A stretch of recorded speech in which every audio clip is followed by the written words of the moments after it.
Clédou 101.2, c'est l'invité, les nouveautés, les exclusivités et l'intensité.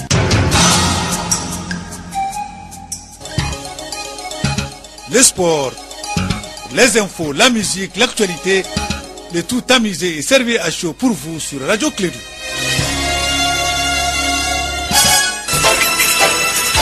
Radio Clédou, le journal avec Sotelma Maliter.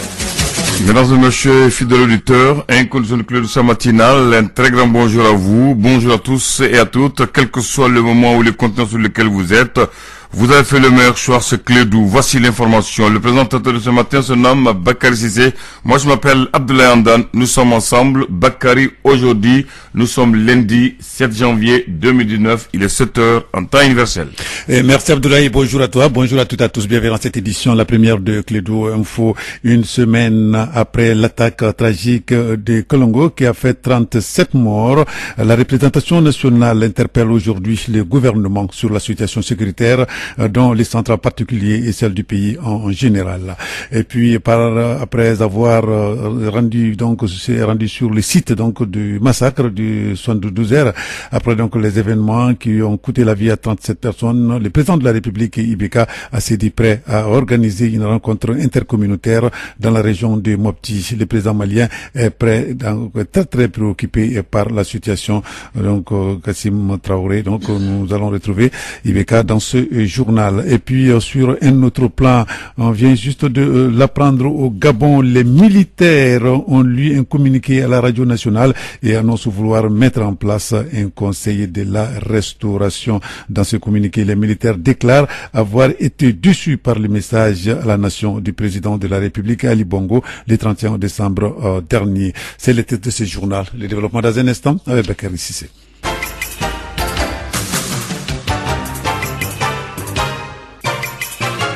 Bienvenue donc à cette édition. Je le disais tantôt, après s'être rendu sur le site du massacre 72 heures après les événements qui ont coûté la vie à 37 personnes, le président de la République s'est dit prêt à organiser une rencontre intercommunautaire dans la région de Mopti. Le président Ibeka, très préoccupé par la situation, trouve qu'il faut un vrai dialogue entre les Maliens. On l'écoute. Nous avons été à Kolongo et dans la douleur, nous avons vu l'horreur, un village aux maisons calcinées, beaucoup en tout cas de cases, beaucoup de maisons, des greniers, une population effrayée, inquiète. Nous avons été nous recueillir sur une sépulture collective de 37 corps. On ne peut pas sortir d'une telle expérience totalement indemne. Il y a trace profonde de cette tragédie que nul ne souhaite qu'elle survienne où que ce soit, à fortiori dans son pays. Et nous avons décidé non seulement de maintenir des éléments de sécurité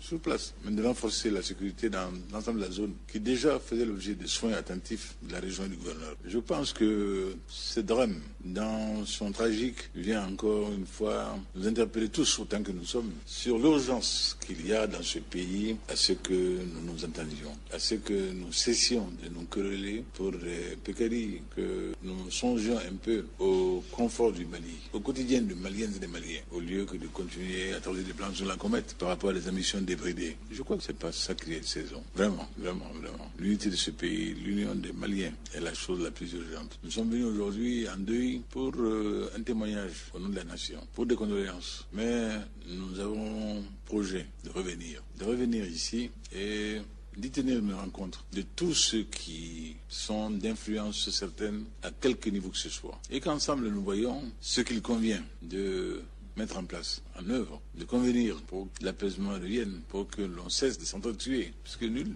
ne gagnera. Donc, l'une ne gagnera. Les propos sont du président de la République, Ibrahim Boubacar Keïta, et je le disais, une semaine donc après l'attaque tragique qui a fait 37 morts. Place aux explications de ce qui n'a pas marché dans le système sécuritaire. En effet, la représentation nationale interpelle aujourd'hui même le gouvernement sur la situation sécuritaire dans les centres en particulier et celle du pays en général. 3 heures durant, Soumilou Boubei Maïga, le Premier ministre, doit convaincre les élus de la nation sur les mesures prises par le gouvernement pour la stabilité du centre en proie à des attaques terroristes qui soulèvent en tout cas des différends entre les communautés Epel et Dogon. Nous allons changer de sujet. Cette fois-ci, Ousmane Christian Diarra est désormais été reconduit donc à la tête comme secrétaire général du syndicat autonome de l'administrateur civil. Voilà, donc là, il était donc le secrétaire général, il a été donc reconduit à son poste. C'est lors du 5e congrès ordinaire tenu les 5 et 6 janvier dernier au gouvernorat du district de Bamako qu'il a été reconduit à la tête donc du SINAC. Cette année, les congrès donc étaient placés sous les thèmes les SINAC aussi au service de l'amélioration des conditions de vie et de travail des administrateurs civils au Mali. Ousmane Christian Diarra, secrétaire général du syndicat autonome des administrateurs civils. Les propos sont recueillis par notre reporter Etienne Niari. Le cahier de doléances du dernier congrès, c'est-à-dire le 4e, a été corrigé et revu. On a ajouté des choses nouvelles pour l'adapter au contexte et aux réalités actuelles. Entre autres, nous voulons, à l'instar de l'armée, à l'instar de la justice et d'autres secteurs, une loi de programmation. Nous pensons que l'état actuel du Mali impose aux autorités vraiment de mettre l'administration dans certaines conditions, pas seulement matérielles, dans certaines conditions afin que les pays puissent vraiment aller comme on le veut. Les signes du renfermissement des acquis. Les signes du renouveau. Les signes du renouveau, pourquoi? Il y a des choses que nous ne permettrons plus jamais. Ce qui nous est dû, nous est dû. Ce que nous méritons, nous le méritons. Ce qui est pour nous, est pour nous. Nous ne demanderons pas de l'extraordinaire. Nous savons que nous sommes les premiers fils du pays. L'administration est le premier fils du pays. C'est nous qui avons construit l'État au Mali, parce que nous sommes les héritiers des colons. Là, nous sommes les héritiers des colons. Les propos sont d'Ousmane Christian Diarra. Il est le secrétaire général du syndicat autonome des administrateurs civils, SINAC. Alors, le bureau a été mis en place. C'était le week-end dernier ici à Bamako. L'Alliance pour la démocratie au Mali, parti africain, et pour la solidarité et la justice à Dimampézi, par la voix de son président, professeur Tchemoukou Sangaré, a présenté ses meilleurs vœux de l'année 2019 à la presse. C'était le samedi dernier, 5 janvier 2019, au siège du parti, ici au quartier Bamako-Kouroua, en présence des responsables, des militants et sympathisants du parti. Dans sa déclaration linéaire, le président du parti, professeur Tchemoukou Sangaré, a souhaité la discipline au sein de l'ADEMA PACJ. C'est le déficit de discipline qui a conduit l'ADEMA à tous les échecs qu'il a eu à connaître, a-t-il dit, avant de lancer un appel solennel à toutes celles et tous ceux qui étaient encore dans ces partis et qui se sont retirés pour diverses raisons de revenir à leur maison mère.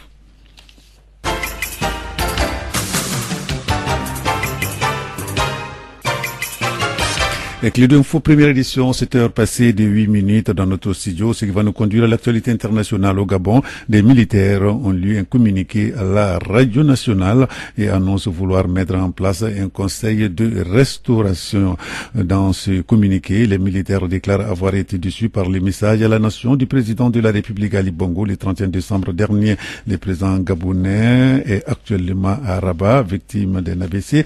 Le 24 octobre, Ali Bongo s'est exprimé pour la première fois depuis le début de sa convalescence dans une vidéo enregistrée à Rabat et diffusée le lundi soir 31 décembre par la présidence gabonaise. En République démocratique du Congo, les résultats des élections du 30 décembre étaient prévus pour ce dimanche 6 janvier, mais la CENI n'annonce aucune date, en tout cas pour la publication des résultats provisoires.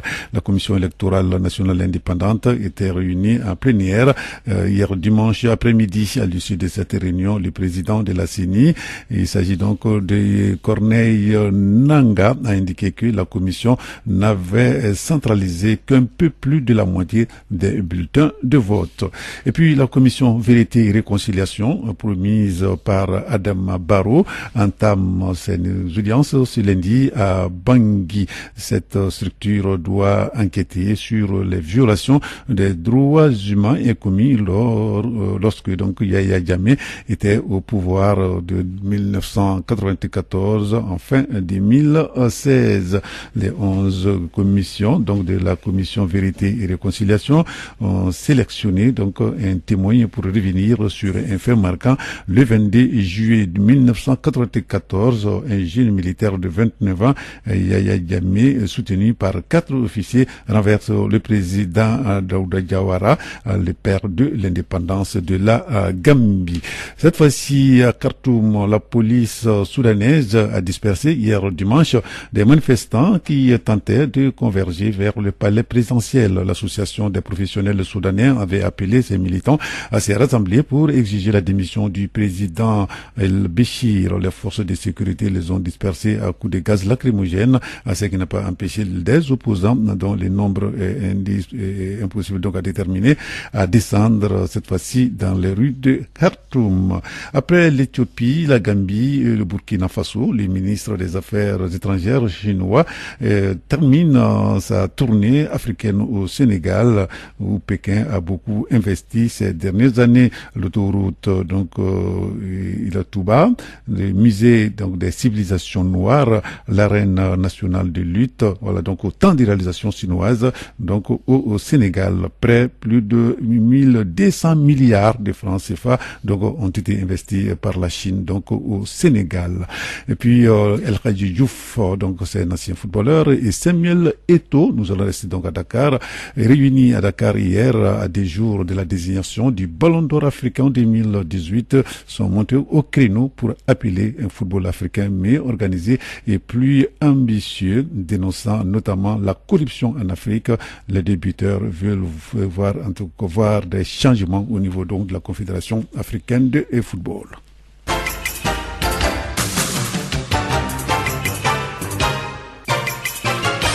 Clé d'info, première édition. Maintenant, nous arrivons à la page invitée de notre journal. La plateforme Sauvons la région de Mopti demande le désarmement de toutes les milices dans les régions de Mopti et Ségou.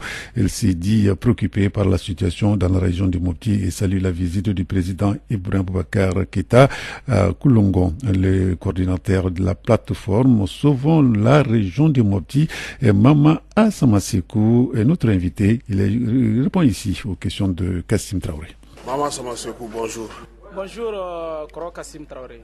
Vous êtes le coordinateur de la plateforme Sauvons la région de Mopti. Pourquoi une telle plateforme? Voilà, la plateforme, parce que nous avions des associations de cercles, de 8 cercles. Chaque cercle avait une association de jeunesse. Donc nous nous sommes concertés, nous avons dit ensemble, on pourra faire beaucoup de choses si on se met ensemble. Donc on a réuni les 8 associations des cercles de la région de Mopti, et en plus la jeunesse d'Habital Poulakou et Djina Dogon. Ensemble, nous sommes dans la plateforme Sauvons la région de Mopti pour apporter aussi notre contribution, pour réfléchir à des solutions, comment la région va sortir de cette crise extrêmement grave de son histoire. Qu'est-ce que la plateforme propose aujourd'hui par rapport à la situation au centre du pays, et plus particulièrement dans la région de Mopti? Dans la région de Mopti, vraiment nous proposons ce que le gouvernement est en train de commencer, le désarmement de toutes les milices. Ça commence par là. Parce qu'une personne qui a une seule arme lourde, il peut prendre 10-15 villages, une seule personne. À plus de force, beaucoup de personnes qui ont des armes et qui circulent partout. Donc nous demandons au gouvernement du Mali de désarmer, de fournir l'effort, d'envoyer le maximum de militaires dans la région de Mopti. Le maximum de militaires. Aujourd'hui, la Mopti, ça fait 2 600 000 personnes. Si on pouvait recruter même 1 million de militaires envoyés à Mopti, pour envoyer partout, pour désarmer tout le monde, pour que la paix puisse revenir. Puisque même une petite portion, s'il y a des armes lourdes, ils peuvent prendre 10-15 villages. Donc, nous, c'est le désarmement. Vraiment pour qu'on puisse penser aux questions de développement, aux questions comme on avait dit, culturelles, il faut d'abord la sécurité. Alors, quel commentaire faites-vous de la situation qui s'est passée à Koulougou et la visite du chef de l'État? Merci. À Koulougou, c'est déplorable. C'est déplorable. Si l'État avait assumé toutes ses responsabilités, on ne serait pas là. Quant à la visite post-mortem du président de la République, donc nous avons le mérite d'être salués, mais nous demandons, c'est-à-dire nous souhaiterons quand même que ce qu'il a dit, que les actes que les paroles soient traduites en actes, puisque nous écoutons beaucoup de choses. Avant lui, le Premier ministre a fait une série de visites. Et après, on va à Kologo. Ça veut dire que lui-même, ses visites, il doit s'interroger. Est-ce que mes visites ont servi à quelque chose? Ce qui veut dire, quand le Premier ministre part, on maquille tout. On ne dit pas la vérité aux autorités. Ça ne peut pas marcher. Et pour que le gouvernement et les plus hautes autorités de ces pays aient la vraie version, aient la vérité des faits, aient les faits sur le terrain, il faut qu'ils approchent de la jeunesse. Nous ne sommes pas des policiers, nous sommes d'aucun bord politique. Nous sommes des citoyens libres. On sait la situation aussi, c'est sur le plan humanitaire. 12 000 personnes déplacées, 5 000 tués par an. Qu'est-ce que vous allez apporter à ces populations qui sont en train de brader aujourd'hui leur bétail ou ceux qui ont cultivé qui ne peuvent pas faire la récolte? Merci beaucoup, Kassim. C'est la vérité. 12 000 personnes tuées, déplacées, 5 000 personnes tuées dans la région de Mopti. Ça, c'est 2018. 12 000 personnes vont se déplacer en 2019. 5 000 ou bien 10 000 seront tués. Parce que c'est la même chose, rien n'a changé. C'est le même dispositif sécuritaire qui est là, rien n'a changé. En tout cas, si ce n'est pas la visite du président de la République, rien n'a changé. Le gouverneur est dans le plan de sécurisation intégré. Nous avons réfléchi, on a fait des campagnes, on a préparé un bon document que nous avions remis au Premier ministre en juillet passé, puisque c'était les questions humanitaires graves. Les paysans qui n'ont pas pu cultiver, ceux-là qui ont pu cultiver n'ont pas pu récolter, ceux-là qui ont récolté n'ont pas pu transporter. Donc c'est grave. Donc la raison est vraiment sous urgence humanitaire. Et nous demandons à la communauté nationale, à la communauté internationale d'assister Mopti, et les documents que nous avons remis au Premier ministre, de prendre très au sérieux ces documents, parce que c'est des documents mûrement réfléchis, c'est des enquêtes fondées sur les réalités du terrain. C'est factuel, rien n'est inventé dedans. Merci. Alors, merci beaucoup. C'était donc Monsieur Mama Asamasekou. Voilà, donc il a été invité de Clédou Matin. Il est donc le coordinateur de la plateforme Sauvons la région de Mopti. Il répondait aux questions de Kassim Traoré. Voilà, donc en tout cas, c'est bienvenu dans la mesure où, je le disais tantôt, le Premier ministre Soumilo Bouboué-Maïga est invité donc en question orale ce matin même au niveau de l'Assemblée nationale du Mali pour parler de la situation sécuritaire dans notre pays. Voilà, c'est tout pour cette édition, la première de Clé 2 Info. Avant de nous séparer, voici la situation du temps. Le ciel sera clair à peu nuagé. Sur l'ensemble du pays, les vents sera de direction nord-est d'intensité faible à modérée, se renforçant par moments sur l'ensemble du pays.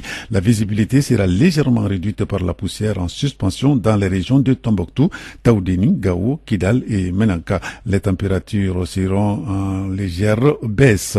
Ici à Bamako, le ciel sera clair à peu nuagé. Le vent sera de composante nord-est d'intensité faible à modérée, se renforçant par moment. La visibilité sera assez bonne. Les températures maximales et minimales prévues pour la journée d'aujourd'hui sont respectivement de 32 degrés, je veux dire, 32 degrés et de 17 degrés. À Bamako, il fera 29 degrés à midi. Le soleil s'est levé à 6h56 et le soleil va se coucher aujourd'hui à 18h passé de 19 minutes. Voilà, c'est tout pour cette édition, la première des Clés de Info. Merci de l'avoir suivi. Ne tournez pas les boutons, restez avec nous dans un instant. La page Elect. Présentation d'Atel. Radio Clédou, le journal avec Sotelma Malitaire.